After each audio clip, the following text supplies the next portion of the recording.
All right, here's another study by Scally in 2018 showing what in healthy individuals, what's the peak frequency. You can see that the 10 and a quarter approximately in the young individuals, average age of 20, here's average age of 70 for the older group. And they see this average decline here. This is probably harmonics. One of the things a lot of people don't seem to understand is harmonics, and we'll be talking about harmonics more in other videos, which is where the alpha peak is a good representation of your agency. How much agency? Let me go back to this one to show you what harmonics are. It's this extra humps you have past the alpha range, and you think this is sort of your agency. You're in control of what's happening, and anything over to the especially a peak at times to your peak frequency. That's where it usually centers. Like over here, you can see this one. That's how much agency you give out, you ascribe to the environment. Like, for instance, I use the analogy of when you're driving on a deserted road, if you know you're the one in charge of everything, what's going to happen is whatever you decide. However, if you're crowded by cars, you have to demote your agency and ascribe agency to things you see in your environment, the cars around you. Well, this is showing the habit of constantly ascribing agency. And it's one of the ways we deal with our issues when we don't feel in charge of our life. We have to have harmonics. Sometimes harmonics can be good, and they can keep us stable. It's like a collaboration, but sometimes they can be accommodation. Someone feeling like I constantly have to give up control of my goals to the environment, and that leads to anxiety and other problems. But we'll go over harmonics more, but that's what they're saying here is actually harmonics. And this is just you can see this is the peak frequency, how the younger group is averaging at 10, some are a little bit faster, but the older groups dropping back down.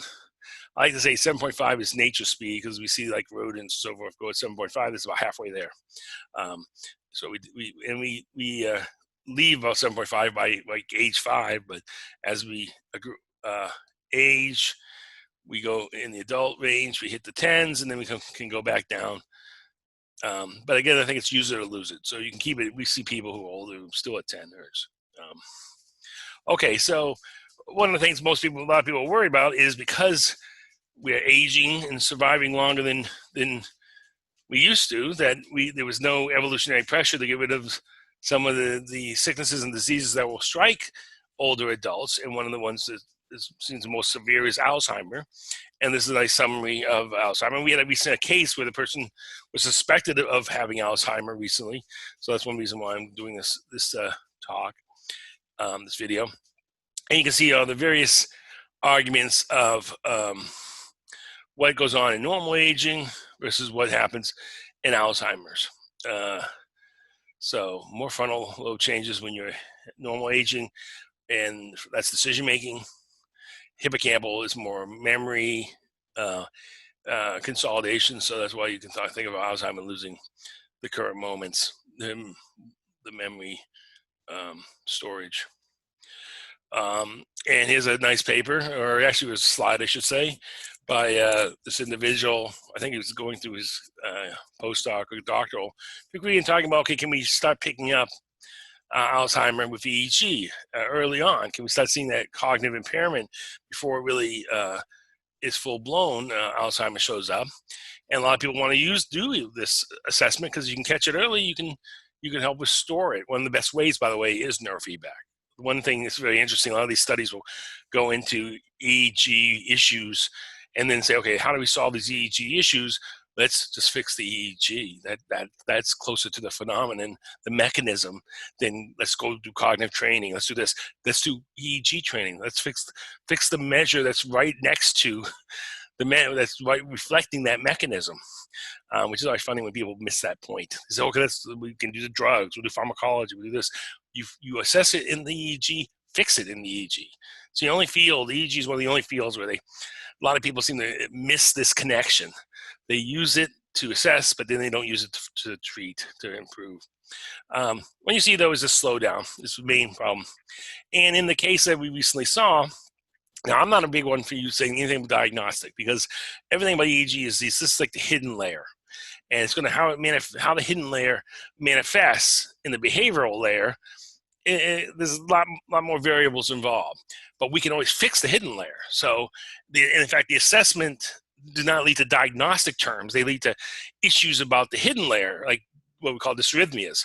So for instance, in this individual who people are worried about having, and it just happens, this is one of these cases where this brain map 3 years apart and with no interventions really going on.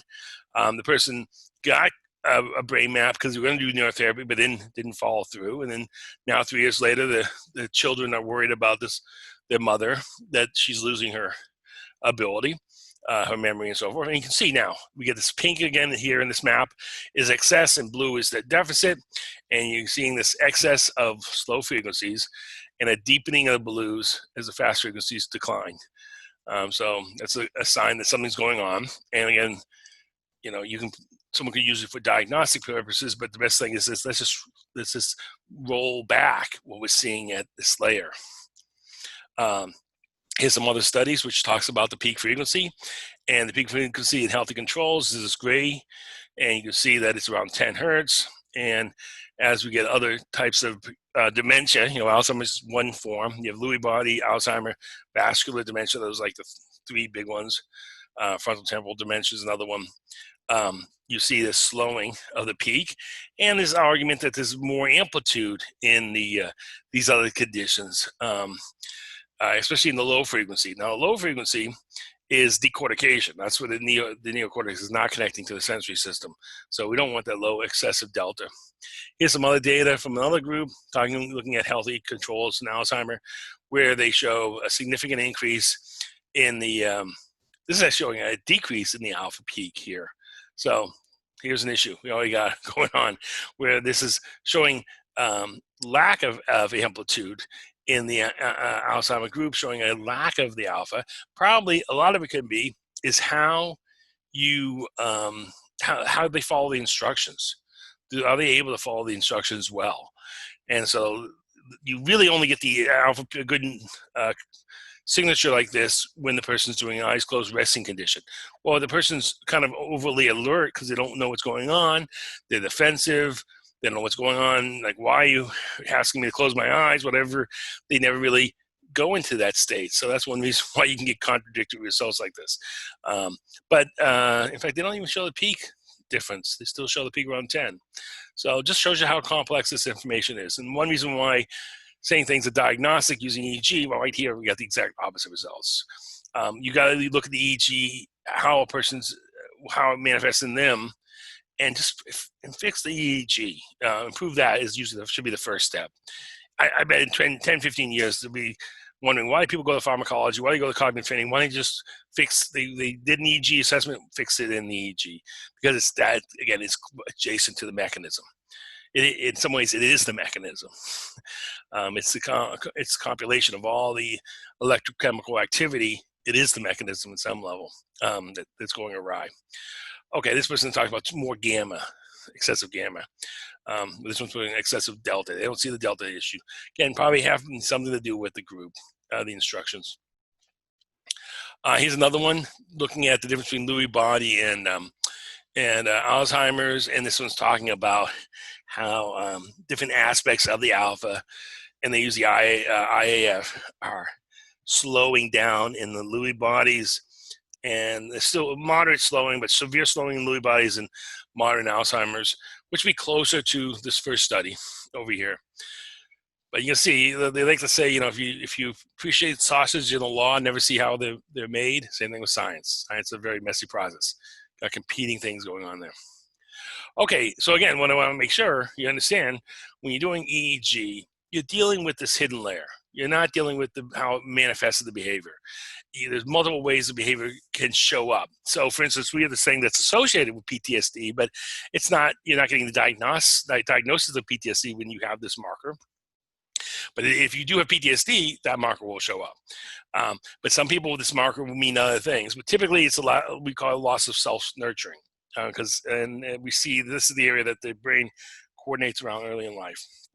So just realize DNT markers are sensitive, not specific. The way I think about that, if you have all polar bears are white, but that means if you have some white fur, not necessarily some white fur is in front of you, it doesn't have to be a polar bear, not specific. But if it is a polar bear in front of you, you will see white fur. That's sensitive.